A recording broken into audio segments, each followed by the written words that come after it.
Hi friends, welcome to my channel. ఇక ఆనంద పుట్టినరోజు వేడుకని ఎంతో సంతోషంగా జరుపుకుంటూ ఉంటారు. ఇక ఆనంద చాలా సంతోషంగా కేక్ అయితే కట్ చేస్తుంది. ఇక అలా కట్ చేసిన తర్వాత నేను నా కోడలి కోసం ఒక గిఫ్ట్ తెప్పించాను. ఇవి ఏంటో తెలుసా అని ఆ గిఫ్ట్ అయితే ఓపెన్ చేస్తుంది. ఇవి మట్టి గాజులు. ఈ గాజులంటే నా కోడలు శరణ్యకి చాలా ఇష్టం, అందుకే తెప్పించాను అని అంటూ ఉంటుంది. ఆ మాటలు వినగానే శరణ్య చాలా సంతోషపడిపోతూ ఉంటుంది. ఇక అప్పుడే ప్రీతి అత్తయ్య గారు, మట్టి గాజులంటే నాకు కూడా చాలా ఇష్టం అండి అని సంతోషంగా అంటూ ఉంటుంది. అందుకేనమ్మా, నాకు తెలుసు, నా ఇద్దరి కోడళ్ళ గురించి నేను ఈ మట్టి గాజులు తెప్పించాను అని ఇక దర్శన్ని ఇంకా రోహిత్ని ఇద్దరిని అయితే పిలుస్తుంది.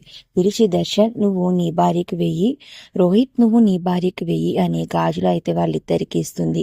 ఇక రోహిత్ అయితే ఎంతో సంతోషంగా ప్రీతికి గాజులు వేస్తూ ఉంటే ప్రీతి చాలా సంతోషపడిపోతూ ఉంటుంది. ఇక దర్శన్ అయితే గాజులు తీసుకుంటాడు. ఇక శరణి అయితే చాలా కంగారు పడిపోతూ ఉంటుంది. ఇక గాజులు అయితే వేయడానికి చేయి తీసుకోవడంతో చాలా సంతోషపడిపోతూ ఉంటుంది.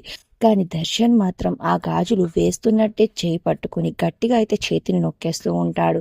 దాంతో నొప్పి వచ్చి శరణ్య అయితే బాధపడుతూ ఇబ్బంది పడుతూ ఉంటుంది. ఇక గాజులు అలా పెట్టి ఇక వెంటనే ఆ చేతి గాజులు అయితే పగలగొట్టేస్తాడు. దాంతో శరణ్యకి ఆ రక్తం అయితే కారుతూ ఇబ్బంది పడుతూ ఉంటుంది. ఇక అది చూసిన ఆనంద్ అయితే ఏంటి శరణ్య అలా అరుస్తుంది అని అనుకుంటూ ఉంటుంది. మరి నెక్స్ట్ ఏం జరిగిందో తెలియాలి అంటే ప్లీజ్ సబ్స్క్రైబ్.